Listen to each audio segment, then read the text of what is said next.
This all unfolded on Friday afternoon. Yes. Just explain to me from the beginning what happened. I was just getting ready to go run a few errands Friday afternoon. I had just put something down, the phone on the counter. I don't really remember what. And I heard a bang on my back garage door, and it didn't dawn on me right away.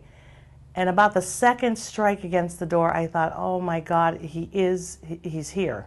It's got to be him. And I started calling his name and asked him and begged him not to do this. But of course, the adrenaline was going, and he broke down the back door and came in and said, I told you I'd be here to do this, and I'm coming here to take you out and myself. He says, good thing your kids aren't here. He says, I really planned on doing this on Sunday, but he was already mad because of the fact that his brother came by to pick up some of the belongings. And when he did, he talked to me and asked if I was going to get back together with Terrence. And I said, no, I fear him. So when he left, his brother took some of the stuff with him. I did not know that Terrence was in town. He went to the local internet cafe and played for a while, but when it was time for Charlie to go back to Cleveland, he picked him up. They started back to Cleveland, and whatever red light stop sign, I'm not sure which, Terrence took the opportunity to jump out of the truck and run towards my house. I understand at that point Charlie tried to get to me either the same time or before Terrence, but he didn't make it, so he got to the driveway, called 911, and told them that his brother was coming after me. He was going to shoot me. So what happened after he got inside the house? He made the comment about it's a good thing your children aren't Yes, here. And right. He said because I was going to kill all of you, but it's just going to be me and you. He was like kind of in a very agitated state. So, and kind of nervous, paranoid all at the same time. So he quickly barricaded the back door that he'd broken down, and then shut the door into the house, shut the kitchen door, and started to block the front door in the living room. And in the meantime, he shot the gun into the dining room floor. I guess he wanted me to know that it was really loaded, this was real, and this was happening.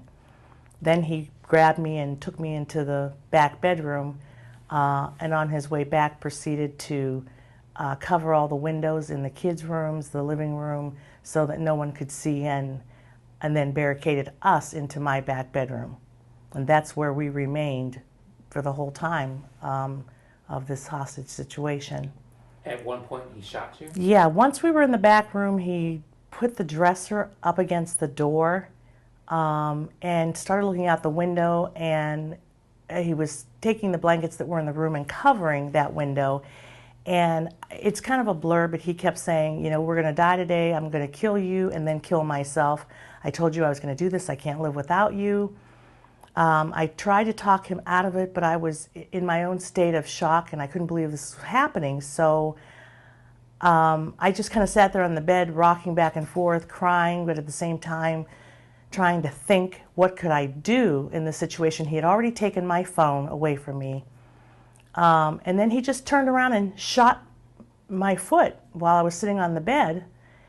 And I kept thinking, oh my God, is he going to keep going? Is he going to stop? So I tried to calm down and collect myself as best I could as I'm bleeding. And it went from there. He says the house is surrounded. And he just kept telling me that he's doing this because I put a protection order on him. And I said, I had to. I was deathly afraid of you. And I was afraid for my kids, so I had to do something to give you some time to calm down maybe. And I knew that since you weren't voluntarily leaving, as I had asked to try to give the relationship another chance if he wanted it, I took out this order to protect us. Well, little did I know that this was going to happen. And that's kind of where it all began with the 30 hours. So what happens at that point? Do you ever talk to the police directly? Do you ever have a chance to talk to them, or he starts communication with them? Yes. I can't remember at what point in the day that they actually called the cell phone and told us they were outside. They began trying to ask him, what he was doing, if I was okay. He had a prior record, so I didn't want to say anything to the police because I felt that the bleeding had subsided, that I was going to be okay. Just concentrate on trying to get out of the situation. So I really don't remember. It was just, I sat there, I cried, I begged him to let me go. I told him that, we could do something to work this out, but he said he wasn't going back to prison. So I said, okay, well, I said, I can stand behind you. At this point, I'm thinking of anything I can say to him to get him to change his mind, not kill me. He kept going back and forth. He wanted to kill himself, but then he wanted to take me with him. At some point when the negotiations started, he said that he would let me go because he just wanted to end his life. But it just seemed like forever back there. And I watched as the day was getting shorter and nighttime was coming. And at one point, I wanted to use the restroom, but I was afraid to see the injury, so I wouldn't. But at some point in that evening, he did unblock the door and go to the kitchen and bring chips back and Coke, cigarettes, and I think that was it. Was there any way for you to escape? No. Did you have to think of a window or? I thought a few times maybe, but then I thought maybe I could reason with him. I thought he would eventually maybe break down and the soft side would come back. He'd feel bad for me and let me go. But again, he had a prior record. He didn't want to go back to prison. I did not let the police know about the injury because I knew he'd be adding that on to whatever he thought he'd be doing as far as time went if he came out of this and gave up. But did you speak directly to the police? A little bit later on, I did speak to the police when they asked if I was okay. They asked how I was feeling.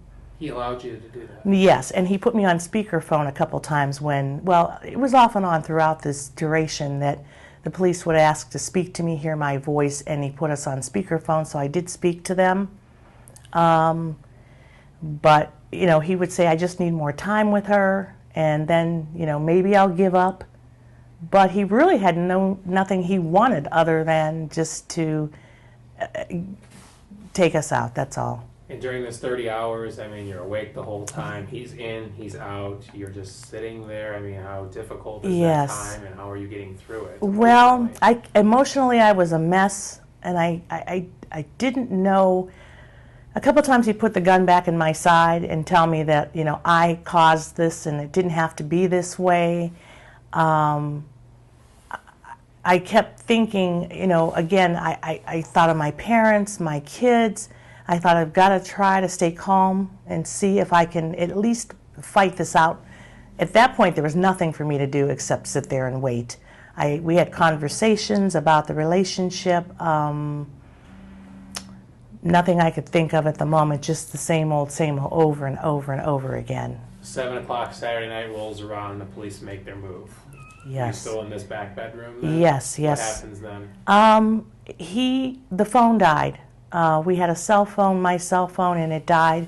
The negotiator said, pretty soon you're going to lose contact with the outside world if you don't come out. Well, they turned the power off so we couldn't charge the phone, and they asked if he wanted a phone thrown into the room. And at first he said no earlier that day, but at this time I guess he got desperate for whatever reason and went ahead and allowed them to throw a phone in.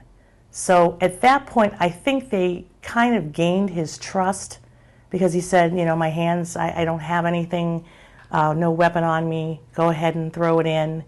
So he plugged the phone in, and once again we had communication with the police. They tried to get him to come out, and he kept saying, okay, in a little bit.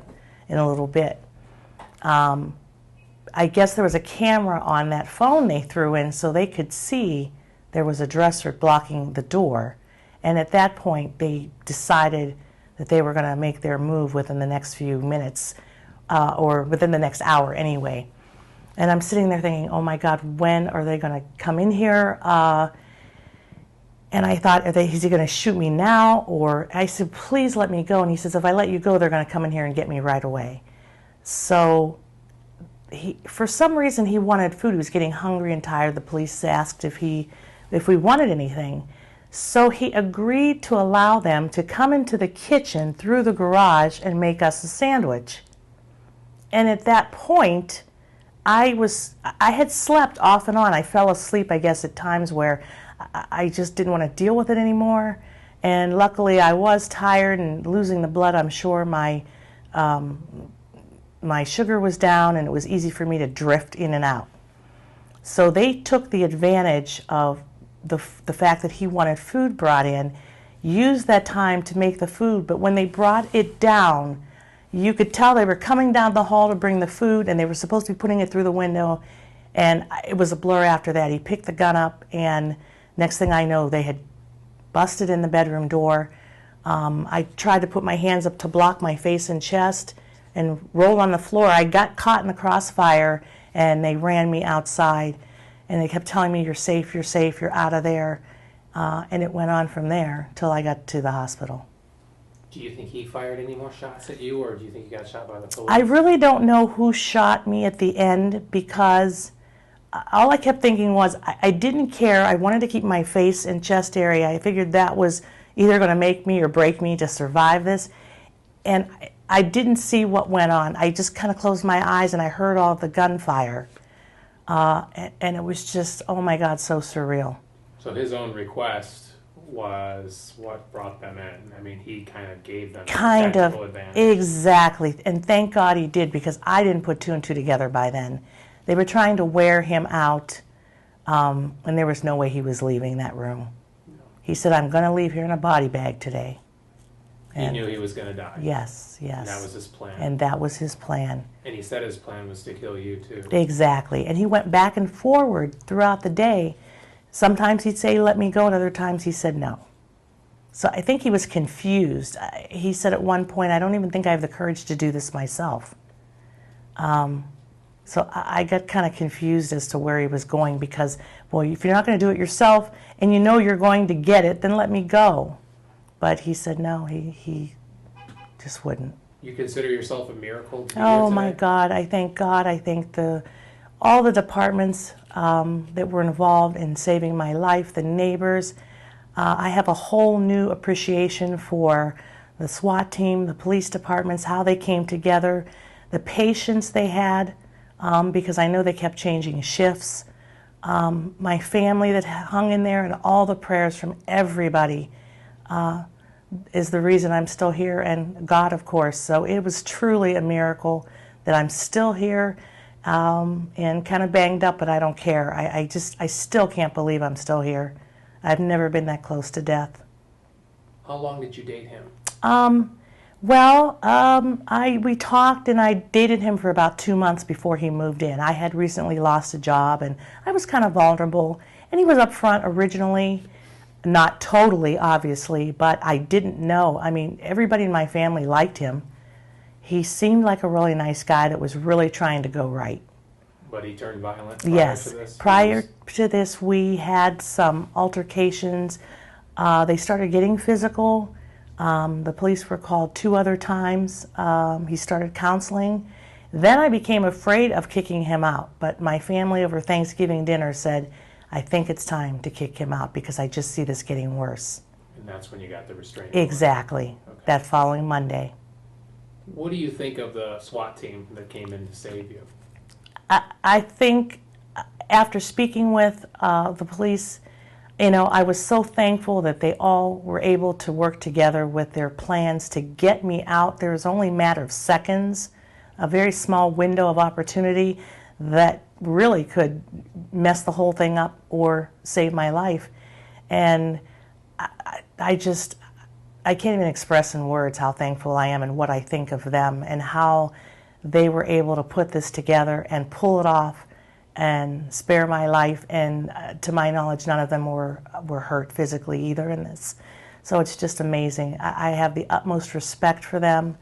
And again, I thank them so much for saving my life. What are your injuries now? I have a gunshot wound to my lower calf. I have one in my wrist that's affected the nerves in my fingers, so I don't have the use of my right hand right now. And then I have 3 shots to my left hand. I guess one of the bullets went in and out. So those are the injuries I have right now. So I'm still recovering, and I need some help, but I'm still doing okay. Did you duck? I mean, how did you know to just I look? don't know what happened in the last few moments. I really think that I knew he put the gun to my side and kind of put his arm around me. You know, I was going to be kind of his shield. And I just remember when they come through that door, I wanted to be on the floor to try to avoid his shots or theirs trying to take him You out. hit the floor when they came. Yes. You had enough time to do that. I guess I did. It was all a blur. It happened so fast at that point. I just remember them saying, come on, let's go. And they said, go, go, go. And I stumbled all the way down the hall till I reached the outside. Is there a part of you that is sad that he is dead? Yeah, I feel really bad. I feel bad for his family, and it's a shame that it had to end this way. And throughout the day, he kept saying, this is going to be bad, this is going to be bad. But I really don't understand and don't to this day know the communication he really had with them as far as how distraught he was, what he was going through mentally. It's sad that he thought it was worth dying and trying to take my life out also, rather than face the consequences or deal with his depression, anger. So yeah, part of it's very sad, but you know, I'm human, and I don't have to watch my back because I don't have to wonder where he is, if he's going to do this again. That part is a relief. Yeah, a relief is probably the word. Yeah, that's all I can say, but I do feel bad for, you know, the tragic end. How are you so remarkably composed after what you've been through? Because you're just telling the story, reliving it, and the emotion just seems to be, you're able to keep it in check so well after what is unimaginable to anyone. Yes. Well, I haven't gone into the house yet, and I think my family and the support I'm currently giving, have been given currently, is keeping me kind of focused on what I need to do next to kind of get back on some sort of normalcy, everyday life, and I know it can't be that way for a long time.